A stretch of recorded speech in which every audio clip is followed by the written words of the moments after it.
India में बढ़ते temperature को देखते हुए मुझे सडनली एक चीज रियलाइज हुई है कि इंडिया में हीट वेव वेदर न्यूज कम लगती है और सर्वाइवल चैलेंज ज्यादा। बिकॉज इंटरेस्टिंगली दुनिया की काफी सारी कंट्रीज में टेम्परेचर 40 प्लस होने पर वहां की गवर्नमेंट्स पैनिक मोड में आ जाती हैं, और इंडिया में लोग बोलते हैं आजकल से कम गर्मी है। But let's see what other countries do when temperature goes high. France around 35 degree पे national emergency heat alert activate कर देता है। उनकी सारी एम्बुलेंसेज अपनी रेडीनेस की पीक पर होती हैं। एल्डर लोगों की हेल्थ को मॉनिटर किया जाता है। सभी स्कूल्स की एक्टिविटीज को जितना हो सके उतना रिड्यूस किया जाता है और पब्लिक अवेयरनेस कैंपेन चलाए जाते हैं। ऑस्ट्रेलिया ऑफिशियली हीट वेव्स को एक डिजास्टर की तरह ट्रीट करता है, even at 35 to 40 degree Celsius, जिसमें वो नेशनल हीट वार्निंग्स देता है ऑल ओवर द कंट्री। साथ में आउटडोर वर्क एडवाइजरीज इशू कर दी जाती है सभी लोगों के लिए।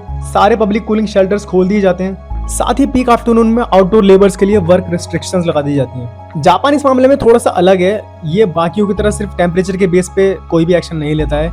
इनका एक खुद का सिस्टम है जिसका नाम है WBGT, which is wet bulb globe temperature.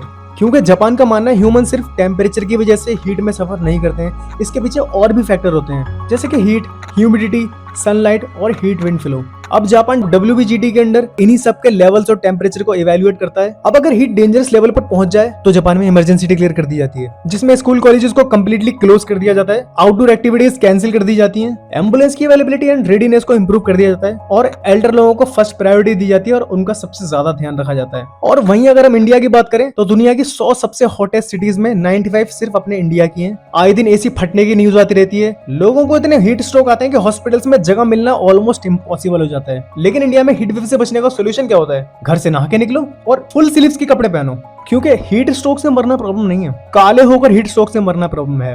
क्योंकि हमने तो अपनी ऑफिशियल सर्वाइवल किट बना रखी है, एक पानी की बोतल और फुल्ली कवर्ड कपड़े। क्योंकि टेम्परेचर 45 डिग्री पहुंचे या फिर एपोकलिप्स आए, मंडे मॉर्निंग तो ऑफिस पहुंचना ही है। हीट वेव हो या volcanic eruption, your order is arriving in 10 minutes. लेकिन ऑनेस्टली इंडिया की पॉपुलेशन इतनी ह्यूज है कि बाकी कंट्रीज की तरह इंडिया में सब कुछ एकदम से पॉज कर देना प्रैक्टिकल तो फिलहाल नहीं है। Millions of people like daily wage workers, street vendors, delivery riders can not afford to stop working. Heat wave is not an inconvenience for them, it's a survival challenge, which is true.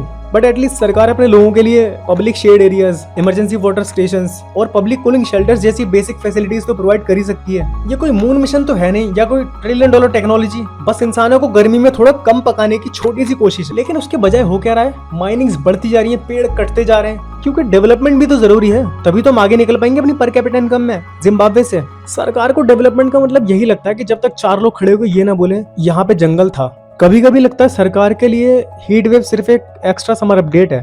और इन सब में सबसे खतरनाक बात ये नहीं है कि टेम्परेचर हाई हो रहा है, बल्कि ये है कि हमें किसी को फर्क ही नहीं पड़ता है। 150 करोड़ का देश है, 2-4 हजार मर भी जाएंगे तो क्या फर्क पड़ जाएगा।